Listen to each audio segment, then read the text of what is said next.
क्या आप हर बार मनुष्य बनना चाहते हैं? मतलब जैसे कि आप सभी जानते हैं कि ये जो लख 84 योनियाँ हैं, इन लख 84 योनियों में जीवात्मा विचरण करता है। एक शरीर जब प्राप्त होता है जीवात्मा को, वो चाहे मनुष्य का हो, पशु का हो, पक्षी का हो या किसी का भी हो, तो जिसे शरीर प्राप्त होता है, मतलब जो जन्मता है, अंततः उसकी मृत्यु ही होती है। जन्मता तो शरीर है ना, जीवात्मा तो अजन्मा है। अब जब शरीर जन्मता है तो उसकी मृत्यु भी होती है। शरीर ही जन्मता है, शरीर की ही मृत्यु होती है। जीवात्मा अजर अमर अविनाशी है। ईश्वर अंश जीव अविनाशी, इसे अविनाशी कहा गया है। एक शरीर के छूटने पर यह जीवात्मा दूसरे शरीर को धारण कर लेता है, जैसा कि भगवान स्वयं श्रीमद् भागवत गीता के दूसरे अध्याय में इस बात को कहते हैं। और इस तरह से इसके यात्रा निरंतर चलती रहती है। कभी ये कीड़ा बनता है, कभी मकोड़ा बनता है, कभी पशु की योनि में जाता है, कभी पक्षी की योनि में जाता है, कभी सरीसृप या किसी और इसी तरह से पेड़ पौधों की योनि में भी चला जाता है। मतलब इसकी यात्रा जो है ये निरंतर चलती रहती है। फिर जब कभी ईश्वर की दया होती है तो इसे ये मनुष्य जीवन मिलता है, यानी मनुष्य जन्म मिलता है। यहां पर मैंने जो आपसे प्रश्न रखा है वो यह रखा है कि जब ये शरीर छूट जाएगा तो क्या आप चाहते हैं कि फिर से आपको मनुष्य का शरीर ही प्राप्त हो जाए, किसी कीड़े मकोड़े पशु पक्षी की योनि में आपको ना जाना पड़े, मनुष्य जीवन ही आपको फिर से मिल जाए? तो क्या यह संभव है? बिल्कुल संभव है कि जीवात्मा मनुष्य शरीर को छोड़कर अगली बार फिर से मनुष्य रूप में ही पैदा हो। बिल्कुल संभव है जीवात्मा को अगली बार मनुष्य देही ही प्राप्त होना। मनुष्य देही ही प्राप्त होगी उसे यदि वो कुछ उपाय कर ले। सवाल तो वही है ना कि आखिर वो उपाय है क्या? जीवात्मा को किस तरह से अगला जन्म मनुष्य का ही प्राप्त होगा? इसके लिए जरूरी है इस जीवन में वो कुछ ऐसा करे। तो करना क्या है? करना उसे यह है कि उसे अपने इस मनुष्य जीवन को संतुलन के साथ जीना पड़ेगा। दरअसल है क्या, आप जानते हैं ना कि मनुष्य जीवन में दो चीज जरूर हैं, और वो जो दो चीज हैं वो हैं सुख और दुख।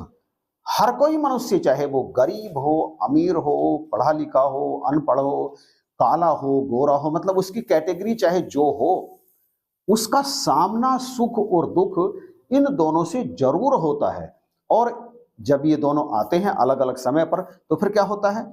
जब सुख उसके जीवन में आता है तो वो सुखों का जमकर उपभोग करता है। कुछ कंजूस लोग नहीं करते, लेकिन अधिकांश लोग उसका जमकर उपयोग करते हैं, विलासिता के साधनों को उपलब्ध करते हैं, उन्हें जुटाते हैं और फिर अपना जीवन भोग विलास में व्यतीत करते हैं। सुख आने पर वो ऐसा करते हैं। जिनकी आमदनी थोड़ी होती है ना, जब उनकी आमदनी बढ़ जाती है तो आप जानते हैं कि थोड़ी आमदनी में भी उस समय वो अच्छा खर्च चला रहे थे अपने घर को, लेकिन आमदनी जैसे ही बढ़ती है खर्च पता नहीं कहां से आकर के बढ़ जाता है, और अब वो अधिक पैसे भी उनको कम लगने लगते हैं। क्योंकि इसके पीछे कारण ये है कि अब उनके जीवन में विलासिता की चीजें बढ़ जाती हैं। पहले जो काम वो कम पैसों में चला लेते, अब वो काम उनको ज्यादा पैसों में करना पड़ता है। दूसरी तरफ जब मनुष्य के जीवन में दुख आता है तो दुख उसे बहुत बुरी तरह से परेशान कर देता है। दुख में वो टूट जाता है, दिन रात परेशान रहता है, और इस तरह से वो उस दुख को दूर करने के लिए कई बार अनुचित कार्य भी करने आरंभ कर देता है। क्योंकि दुख अक्सर निर्धनता सबसे बड़ा दुख माना गया है, तो उस निर्धनता को दूर करने के लिए वो अपने जीवन में कुछ गलत स्टेप भी उठा लेता है, और इस तरह से उन दुखों की वजह से उसके जीवन में और अधिक दुख आने शुरू हो जाते हैं। कई बार ये दुख इतने अधिक बढ़ जाते हैं कि उसके अगले जन्म वो प्राप्त होने की तरफ ये लेकर के उसे जाते हैं जिन जन्मों में उसे और तमाम दुख उठाने पड़ते हैं। आप जानते हैं ना कि ये दुख और सुख दोनों इंसान को प्रभावित करते हैं, और ये जब तक शरीर होता है तब तक उसे दुख और सुख दोनों का सामना करना पड़ेगा। परंतु जो दुख और सुख दोनों स्थितियों में सम रहता है, उस पे दुख का कोई प्रभाव नहीं पड़ता, उस पे सुख का भी कोई विशेष प्रभाव नहीं पड़ता, तो ऐसा मनुष्य अपने जीवन में पुण्य कर्म करने आरंभ कर देता है। वो परमात्मा की बनाई हुई इस रचना के प्रति बड़ा ही आशान्वित होता है और हर समय हर किसी की मदद करने के लिए तैयार रहता है। यानी अब स्थिति कौन सी आ जाती है? अब स्थिति आ जाती है पाप और पुण्य की। जब वो सम स्थिति में होता है तो उसके कदम किधर जाते हैं? उसके कदम बढ़ते हैं पुण्य की तरफ। और जब वो लगातार और अधिक पुण्य करता चला जाता है तब भी उसे ये मनुष्य देही प्राप्त नहीं होती, तब उसे देव लोक में देव देही या पितृलोक में पितृ देही प्राप्त होती है। अर्थात वो मनुष्य जीवन से ऊपर सुखों के लोक की तरफ को जाना आरंभ कर देता है। परंतु पाप की स्थिति में, यानी जब उसके जीवन में दुख होता है तो कई बार वो पाप कर्म करना भी आरंभ कर देता है। और वो जब पाप करता है तो उसके पाप कर्म उसे अधोगति की तरफ लेकर के जाते हैं, निम्न योनियों की तरफ लेकर के जाते हैं, पाप योनियों की तरफ लेकर के जाते हैं और वो नरक की यात्रा करना आरंभ कर देता है।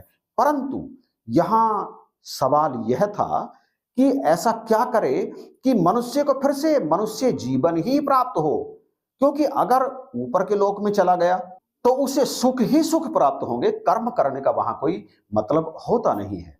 और यदि निम्न लोकों में चला गया, अधोगति की तरफ चला गया, तो वहां भी कर्म करने का उससे कोई अधिकार नहीं होगा, वहां भी वो केवल और केवल कष्टों को ही भोगेगा। ये मनुष्य जीवन ही ऐसा है जिस जीवन में वो कर्म कर सकता है, प्रेम कर सकता है, सब कुछ इसी जीवन में इसी जन्म में वो कर सकता है। तो उसे पाप और पुण्य के बीच में संतुलन बना करके रखना होगा। यानी ये तो उसे अच्छी तरह से पता होता है ना, एक ज्ञानवान एक मनुष्य को जिसमें बुद्धि होती है, यहां पर यह समझना बहुत जरूरी है।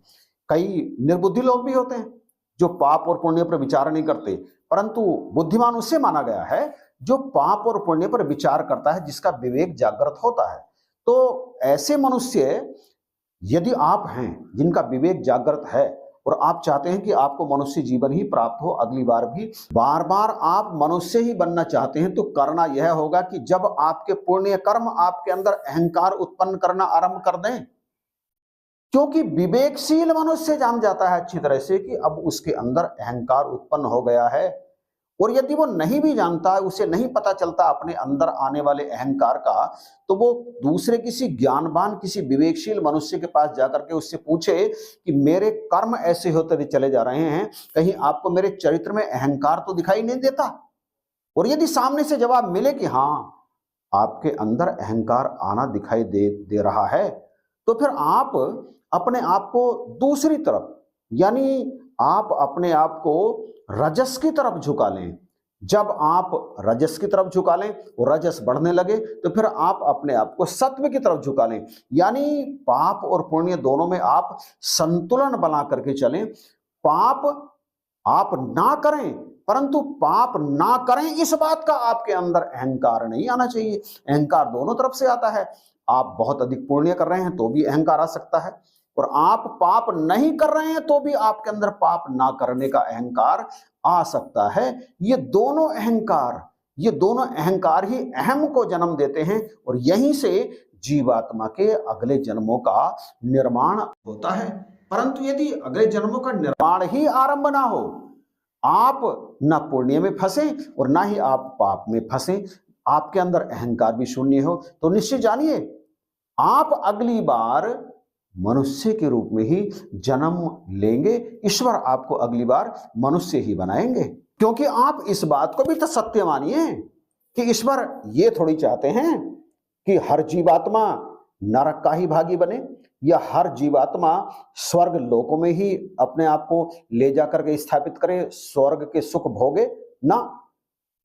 निरंकार प्रभु परमेश्वर ईश्वर की ये मर्जी भी तो रहती है, वो ये भी तो चाहते हैं कि मनुष्य ही मनुष्य का कल्याण कर सकता है, मनुष्य ही मनुष्य पर दया कर सकता है अपने विवेक के कारण। तो इस धरती पर मनुष्य के काम आए। यदि मनुष्य को मृत्यु प्राप्त हो तो उसका जीवात्मा अगली बार फिर से मनुष्य योनि ही धारण करे। वो तो मजबूरी होती है कि पाप अधिक बढ़ गए तो नरक की तरफ भेज देते हैं, पुण्य अधिक बढ़ गए तो स्वर्ग की तरफ भेज देते हैं। जब तक दोनों का संतुलन स्थापित नहीं होगा तब तक मनुष्य के अंदर रहने वाला ये जीवात्मा कभी सूक्ष्म शरीर में स्वर्ग की तरफ जाएगा और कभी सूक्ष्म शरीर में नरक की तरफ जाएगा। और जब मनुष्य जीवन में किए गए कर्मों में बैलेंस होगा, संतुलन होगा, तो इस देह को छोड़ने के उपरांत वो फिर से मनुष्य रूप में ही पैदा हो जाता है। तो समाप्त करें वीडियो। आपको कैसी लगी? अगर अच्छी लगी है तो कमेंट करके बताइएगा जरूर, और अच्छी ना भी लगी तब भी कमेंट करके आप बताइएगा जरूर। और हाँ, ये कहूं कि अगर आपको पसंद आई है तो इसे शेयर जरूर कीजिएगा। चैनल पर यदि नए हैं तो इसे अभी सब्सक्राइब कर लीजिएगा, क्योंकि इसी तरह की वीडियो आपको लगातार इस चैनल पर प्राप्त होती रहती है। इन्हीं शब्दों के साथ वीडियो देखने के लिए आपका धन्यवाद।